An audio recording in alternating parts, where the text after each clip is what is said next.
Hi Kuya. Maraming salamat sa sorpresa mo sa akin sa birthday ko. Hindi ko makakalimutan yung ginawa mo na yun. Nawa, bibigyan ka ni Lord ng mas marami pang sosuporta sa'yo para mas marami ka pang matutulungan na mga ibang tao na nangangailangan ng tulong.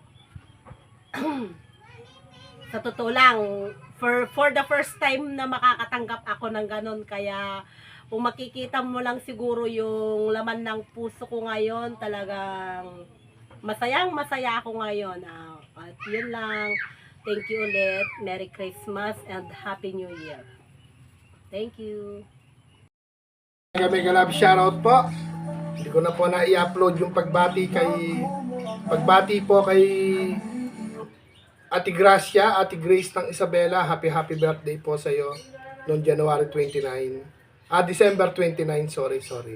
Yon, nagpapasalamat po tayo kay Ate Michelle BS ng Hong Kong. Nakarating po yung pakik natin kay Ate Grace ng Isabela. Yon, maraming salamat po. Hindi ko man po nagawaan agad ng video. Nagbisi-bisihan po si Kuya Au. Kaya yon, Ate Grace ng Isabela, isa po siyang blind, walang nakikita. Kumbaga parang inborn na ata yung paningin niya. Sa edad niya po ngayon na 40 plus,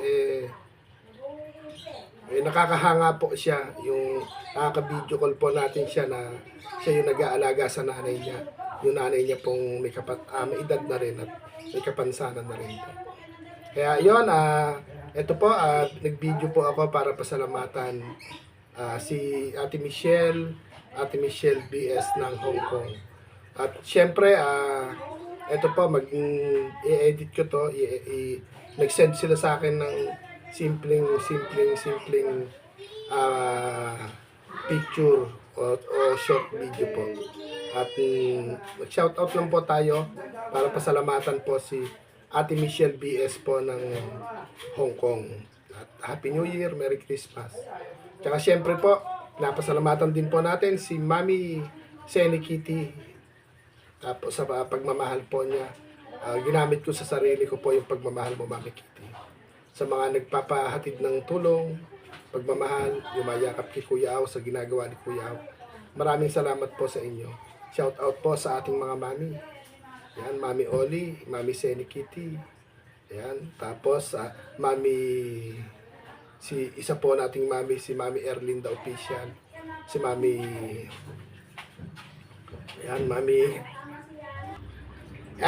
shout out din po yung AAA. Mami Nerissa Artiga, ang aming mami na tumindig po sa AAA, Siyempre itong apat na sikat, Mami Nika, Mami Lenny, Mami LB, Ate Bernaline. Sa family Pantabalos, salamat po. Tapos kay Ate Lingray, kay Ate Bell. Siyempre, tsaka sa nagpapakulay po sa atin, Ate Colleen, Ate Star Mix, Kuya Star Mix, tapos at iba pa si Sister Michelle. Yan, Kuya Rai, salamat din po sa pagmamahal. Sa mga napamaskuhan po natin, sa kala Mama Analisa, kala Mami D, Boss B, mayan, mga shoutout din po natin. Sa lahat po, at shoutout po dun sa Gcash pa entry na binuo ni Mami Oli. Pero babati po ulit ako ng happy birthday dito po kay Ate Grace ng Isabela. At nakapagpahatid po tayo ng munting cake po sa kanya.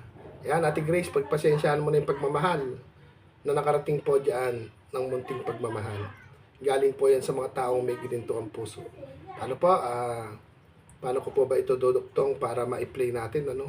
At hindi mo na ako kikibo. Ito po, tingnan nyo po, lalagay po natin yung kanyang pagbati dito sa ating 3 minutes po yon, panoorin po natin. At sana, saktong 3 minutes. Okay na po. Bye-bye. Happy birthday, Ate Grace ng Isabela. Hindi naman ang sabi ni Marit Bakay. Ikaw, nagsabi niya.